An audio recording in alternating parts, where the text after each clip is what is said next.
Well, good afternoon, West Ham fans. Is everyone woken up from Sunday yet?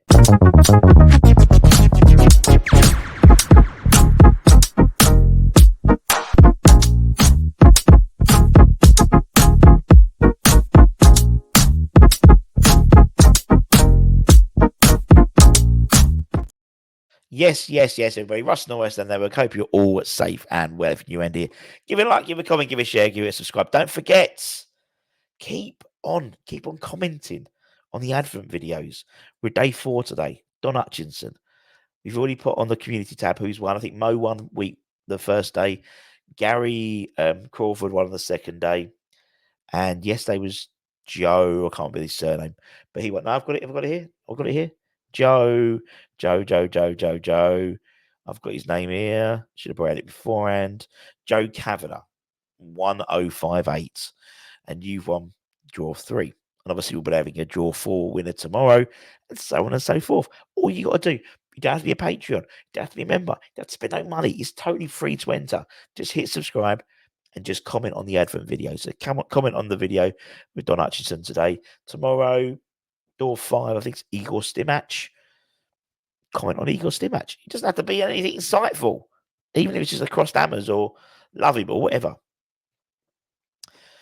Let's talk about yesterday. I've got a bit of a cold, so and so that's why I didn't do it, because I might cough my guts up during a live stream. So that's why I'm doing it now, and I might have to pause it and stuff. But weren't great yesterday. Weren't a great game at all yesterday.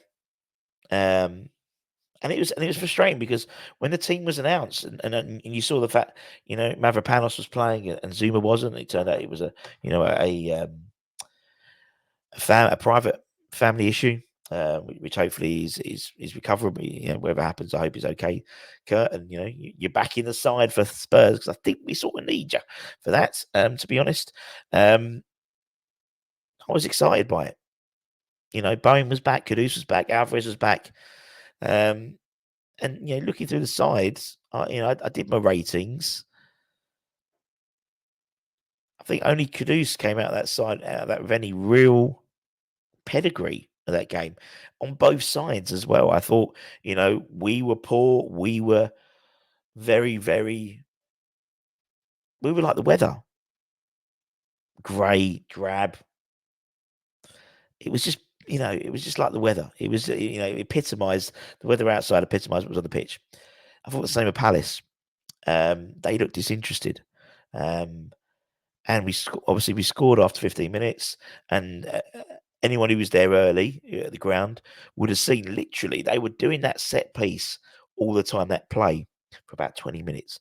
It was a ball, JWP flicks it out to Soufal flicks the ball in, whether it's a high ball, a low cross ball to someone coming in late to the box. That's what they were doing, literally, in the warm-up. Left side, right side, left side, right side. And it's all paid off. Mohamed Kudus scores again. And you saw the Palace. I mean, the camera kept on focusing on people like Michael Louise saying stuff like that, and they just looked disinterested. They looked like they couldn't be bothered. They looked like, oh, here we go again. This side had just lost to Luton away. Do you know what I mean? And so, and I honestly thought if we'd got one more goal in that first half, that would have been it. That would have been it.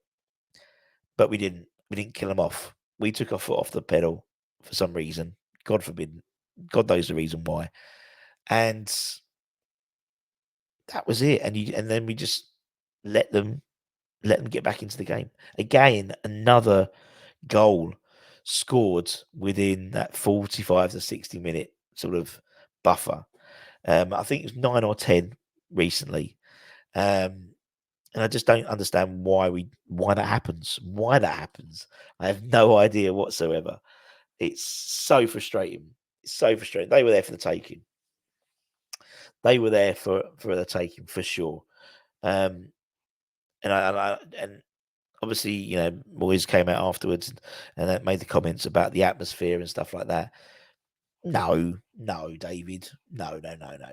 The fans, considering, again, train strikes and all that type of stuff, it was pissing down with rain, it's freezing, you still had 55, 60,000 people there. And then, regardless of whether it's a 12:30, a 2 o'clock, 3 o'clock, 4 o'clock, 7:30, 7:45, 8 o'clock, regardless of what time. 5:45 if you're if you're watching it in the UK for the European Games away. We will always, the fan base will always turn up at the beginning. They'll always sing Bubbles. They'll always welcome the players onto the pitch. They'll always cheer the 11 or boo Zuma just because of his, not because you don't like him, but Zuma. But it's a two-way process. There's no fans in the world that will sing for 90 minutes unless they're absolute nutters or unless they're given something to cheer about. Even the Palace fans were sort of non-existent, to be honest. They have a little sing up at the beginning, but they saw it at the same time as we, and they think, oh, here we go. Oh, here we go. Just looking at Rashane Thomas of the Athletic put up a tweet with the goals conceded between 45 and 60 minutes. There's 3, 4, 5, 6, 7, 8, 9, 10, 11, 12, 13, 14, 15, 16 goals this season this calendar year have been conceded in that 45 to 60 minutes. Starting with Danny Podence when he was at Wolves in the 14th of January.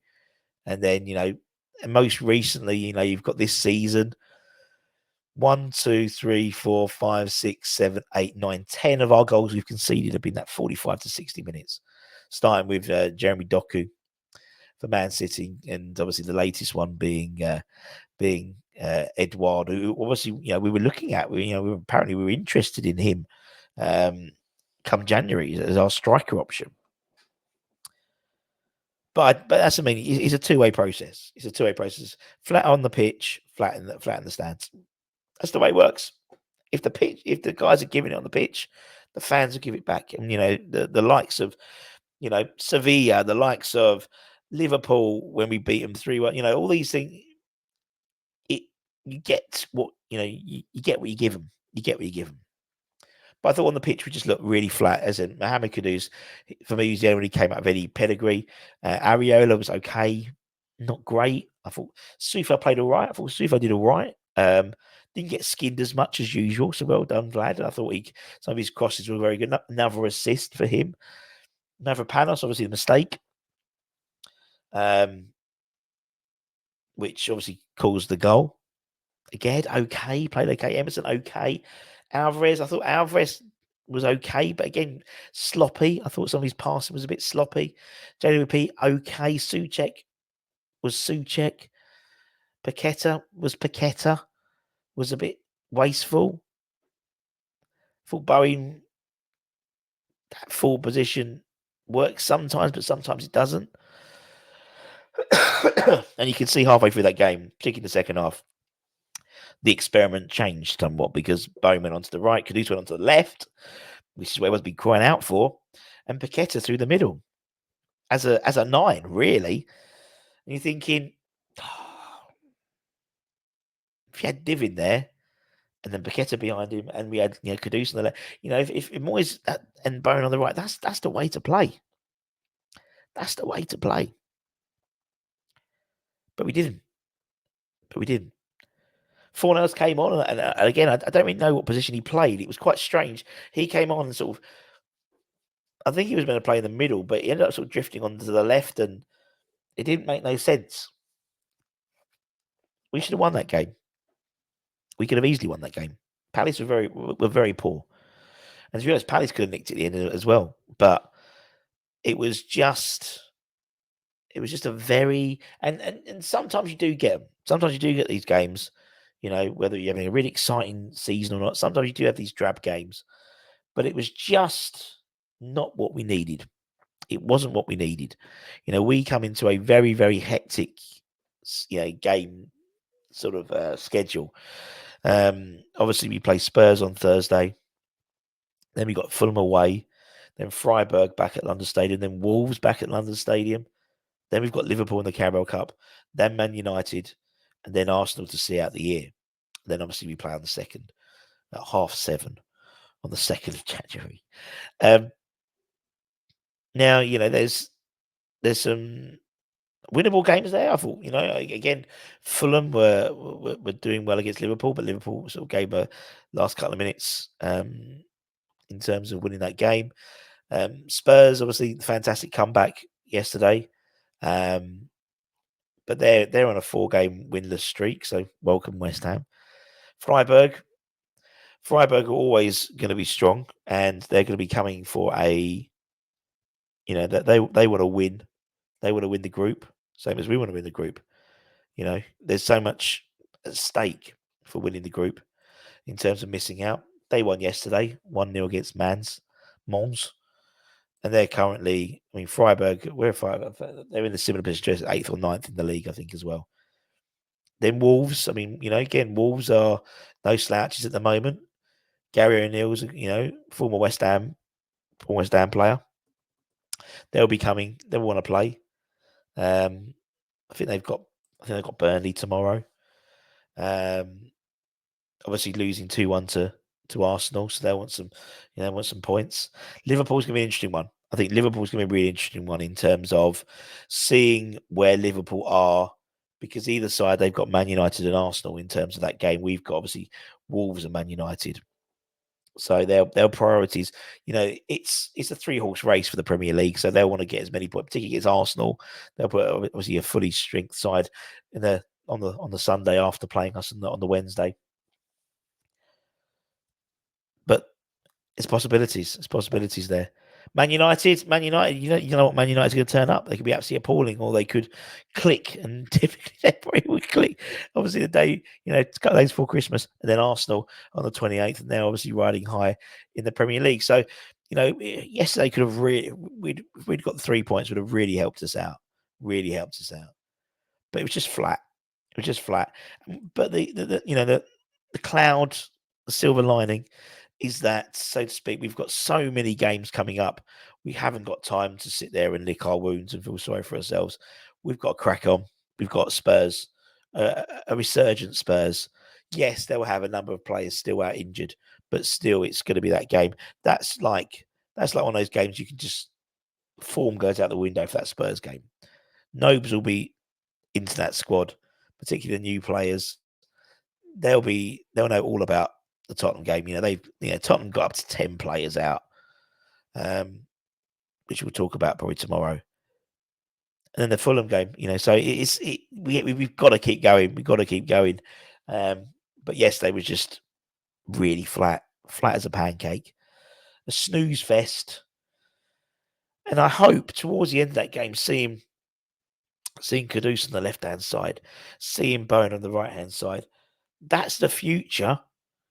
Paqueta in the middle, Bowen on the right. Bowen's not a striker. There's certain games where it should work, but it's not the answer. He is not the answer. So it's about having this. That setup is the setup which needs to happen. Whether it will is another question. Particularly going to Spurs, he's going to try and keep it really tight. And Spurs are going to play in a weird way.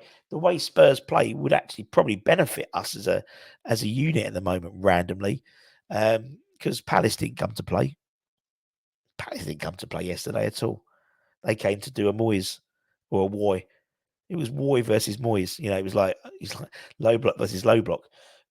We could have easily sat there. The ball could be in the middle, and no one could have touched it for 90 minutes because everyone wants the other team to have it.